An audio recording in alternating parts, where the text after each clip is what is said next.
Assalamualaikum warahmatullahi wabarakatuh. Perkenalkan, nama saya Rifki Bayaki Fawas. Saya di sini jurusan Manajemen Bisnis Teknologi Informatika.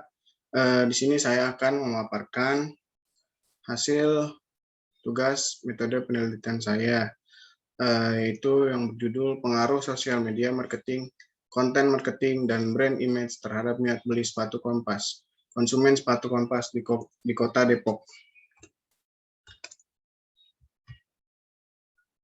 Bab 1 itu ada pendahuluan. Ini gambaran umum tentang perusahaan Kompas. Sepatu Kompas merupakan sebuah bisnis yang bergerak di bidang fashion. Sepatu berasal dari Indonesia.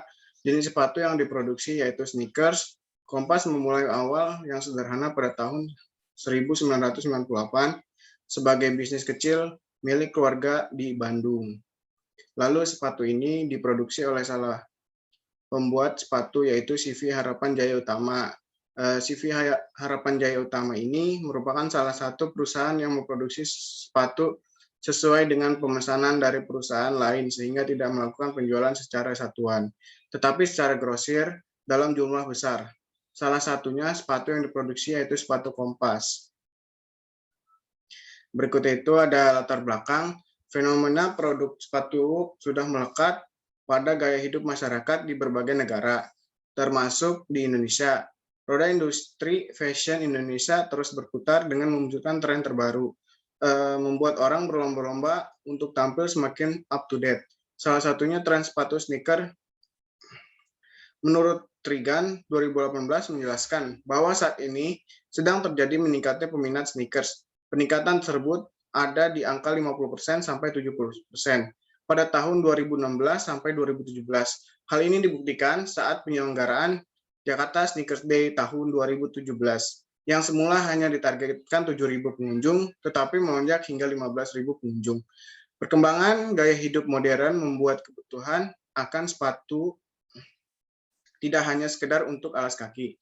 Namun fenomena sneakers ini hasil dari bercampurnya aspek konsumsi dengan identitas. Berikutnya pertanyaan penelitian dan tujuan penelitian. Yang pertama itu ada, apakah sosial media marketing berpengaruh signifikan terhadap minat beli konsumen sepatu Kompas? Yang kedua ada, apakah konten marketing berpengaruh signifikan terhadap minat beli konsumen sepatu Kompas?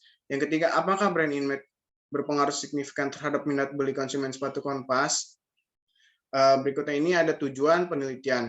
Yang pertama itu untuk menganalisis dan menguji pengaruh sosial media marketing terhadap minat beli konsumen sepatu Kompas di Depok. Yang kedua itu ada untuk menganalisa dan menguji pengaruh konten marketing terhadap minat beli konsumen sepatu Kompas di Depok.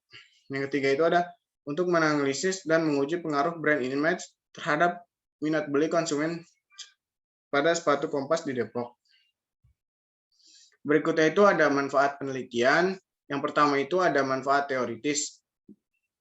Manfaat teoritis ini penelitian diharapkan dapat mendukung dan memberikan informasi empirics terkait dengan teori yang berkaitan dengan sosial media, marketing, konten marketing, brand image, dan minat beli konsumen terhadap produk sepatu.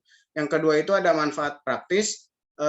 Penelitian ini diharapkan dapat bermanfaat sebagai masukan dan pertimbangan perusahaan dalam upaya meningkatkan minat beli konsumen terhadap produknya. Berikutnya ini masuk ke bab 2. Di sini ada tinjauan pustaka. Jadi terdapat teori-teori terdahulu, yaitu pemasaran marketing. Pemasaran adalah proses di mana perusahaan menciptakan nilai bagi pelanggan dan membangun hubungan yang kuat dengan pelanggan dengan tujuan menangkap nilai dari pelanggan sebagai imbalnya. Ini menurut Chever tahun 2009. Berikutnya pemasaran adalah proses manajemen yang bertanggung jawab untuk mengidentifikasi, mengantisipasi, dan memuaskan kebutuhan pelanggan. Terus ini yang kedua ini ada promosi online atau e-marketing. Jadi promosi merupakan persuasi satu arah yang dibuat untuk mempengaruhi orang lain yang bertujuan pada tindakan yang menciptakan pertukaran dalam pemasaran. Ini menurut swasta tahun 2005. Berikutnya itu ada minat beli. Minat beli merupakan bagian dari komponen perilaku dalam sikap mengkonsumsi. Minat beli konsumen adalah tahap di mana konsumen membuat pilihan mereka di antara berbagai macam merek yang tergabung dalam perangkat pilihan. Kemudian pada akhirnya melakukan sesuatu pembelian pada suatu alternatif yang paling disukai atau proses yang dilalui konsumen untuk membeli suatu barang atau jasa berdasarkan berbagai macam pertimbangan. Ini menurut Paramono tahun 2012. Berikutnya itu ada hipotesis. Jadi hipotesis itu adalah pernyataan atau tuduhan bahwa sementara masalah penelitian yang kebenarannya masih lemah, belum tentu benar, sehingga harus diuji secara empiris. Ini menurut Sulistyaswati tahun 2007. Jadi hipotesis merupakan elemen penting dalam penelitian. Ada 3 alasan utama yang mendukung, yaitu yang pertama ada hipotesis dapat dikatakan alat kerja teoritis. Dapat dilihat dari teori yang digunakan untuk menjelaskan masalah yang akan diteliti. Yang kedua itu ada hipotesis dapat diuji dan ditunjukkan kemungkinan benar atau tidak benar, atau itu pemalsuan. Yang ketiga itu ada hipotesis merupakan alat yang hebat untuk memajukan pengetahuan. Hipotesis disusun dan diuji untuk menunjukkan benar atau salah dengan cara yang bebas, menurut pendapat peneliti yang menyusun dan menguji. Berikut ini masuk ke bagian bab 3. Di bab 3 ini ada metode penelitian. Jadi jenis penelitian, metode penelitian menurut Sugiono tahun 2018 adalah tata cara langkah atau prosedur yang ilmiah dalam mendapatkan data untuk tujuan penelitian yang memiliki tujuan dan kegunaan tertentu. Sedangkan menurut Sukandar Rumidi tahun 2012 itu metode penelitian merupakan cara utama yang digunakan penelitian untuk mencapai tujuan dan menentukan jawaban atas masalah yang diajukan. Jika dilihat dari cara pengolahan, analisis data, dan cara menarik kesimpulan, metode penelitian dapat dilihat dari beberapa pendekatan, seperti pendekatan kuantitatif, kualitatif, dan mixed method atau campuran kuantitatif-kualitatif. Berikutnya ada jenis variabel. Jadi variabel adalah suatu atribut atau sifat atau nilai dari orang, objek, organisasi, atau kegiatan yang mempunyai variasi tertentu yang ditetapkan oleh peneliti untuk dipelajari, kemudian dapat ditarik kesimpulannya.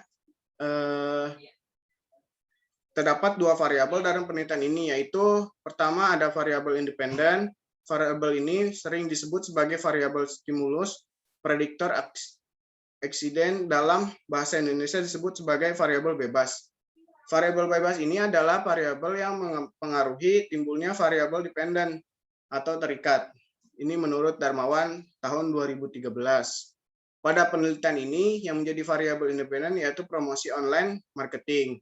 Terus yang kedua itu ada variabel dependen atau variabel Y. Variabel dependen ini adalah variabel yang dipengaruhi atau yang menjadi akibat dikarenakan adanya variabel bebas. Ini menurut Sugiono tahun 2018.